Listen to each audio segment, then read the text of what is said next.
এদিকে ঈদযাত্রা নির্বিঘ্ন করতে ভোলার লঞ্চ ঘাটে বিশেষ টহল এবং নৌযানের তল্লাশি চালাচ্ছে আইন শৃঙ্খলা বাহিনী। ইলিশা লঞ্চ ঘাট থেকে যুক্ত হচ্ছেন ইমতিয়াজুর রহমান। ইমতিয়াজ, ঈদযাত্রা নির্বিঘ্ন করতে লঞ্চ ঘাটে কি প্রস্তুতি নেওয়া হয়েছে, সেখানকার সবশেষ এখন কি অবস্থা হচ্ছে, বিস্তারিত জানাবেন।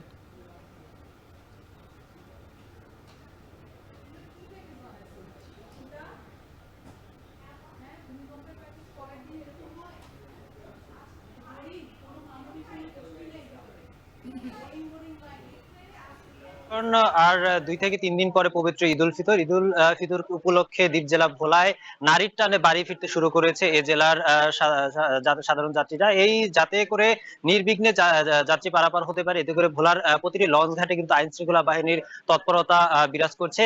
আমি রয়েছে এখন ভোলার ইলিশা লঞ্চ ঘাটে। এই ঘাটে আজ সকাল থেকে কোস্টগার্ড দক্ষিণ জোনের একটি টিম কিন্তু টহল অভিযান পরিচালনা করছে, এবং বিশেষ করে অবৈধ যে সকল নৌযান রয়েছে সেই সকল নৌযান গুলোকে জব্দ করছে এবং জেল জরিমানার চিত্র কিন্তু আমরা দেখতে পেয়েছি। এছাড়াও কিন্তু ভোলার যেই ঢাকা ভোলা রুটের যে লঞ্চগুলো রয়েছে সেখানে যাতে অতিরিক্ত যাত্রী পরিবহন না করা হয় সেদিকেও তারা লক্ষ্য রাখার চিত্র কিন্তু আমরা দেখছি। পাশাপাশি কিন্তু কোস্টগার্ডের যেই কর্মকর্তা রয়েছেন তিনি কিন্তু জানিয়েছেন যে যেই নৌযানগুলো সন্দেহভাজন এবং যে সকল যাত্রী সন্দেহভাজন রয়েছে তাদেরকে বিশেষ ভাবে চেকিং এর মাধ্যমে কিন্তু তল্লাশি করার কথা কিন্তু আমরা দেখতে পেয়েছি। শুধু ভোলার এই ইলিশা লঞ্চ ঘাট নয়, এই ভোলার যে বাকি লঞ্চ ঘাট গুলো রয়েছে প্রতিটি লঞ্চ ঘাটে কিন্তু কোস্টগার্ড সহ আইন শৃঙ্খলা বাহিনী তৎপর রয়েছে বলে কিন্তু আমরা জানতে পেরেছি। আমি জেলা প্রশাসনের সাথে কথা বলেছিলাম, জেলা প্রশাসক জানিয়েছে বিআইডব্লিউটি এর পক্ষ থেকেও কিন্তু ভোলার প্রতিটি লঞ্চ ঘাটে যাত্রী ভাড়া নিশ্চিতের জন্য চার্টার স্থাপন করা হয়েছে। এছাড়াও নির্বাহী ম্যাজিস্ট্রেট কিন্তু নিয়োগ করা হয়েছে প্রতিটি লঞ্চ ঘাটে এই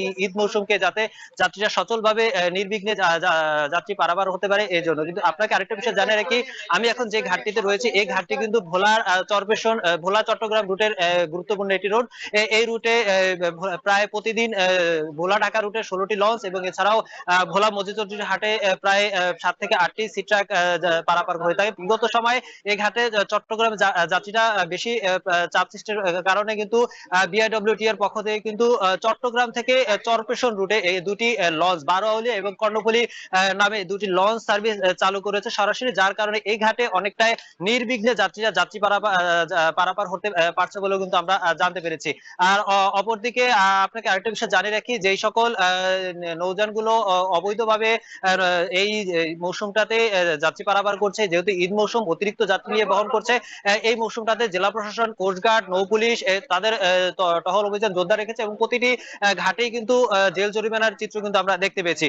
আমি সাধারণ যাত্রীদের সাথে কথা বলেছিলাম, যাত্রীরা জানিয়েছেন যে এই মৌসুমটাতে তাদের সাধারণ যে সময়ের যেই ভাড়া সেই ভাড়ার চাইতে অতিরিক্ত ভাড়া দিয়েও কিন্তু কোনো কোনো ক্ষেত্রে যাত্রীরা পারাপার হচ্ছে, কিন্তু এই যাতে অতিরিক্ত ভাড়া না নেওয়া হয় সেক্ষেত্রে প্রশাসনের আরো তদারকি বৃদ্ধি করার দাবিও কিন্তু তারা জানিয়ে আসছে।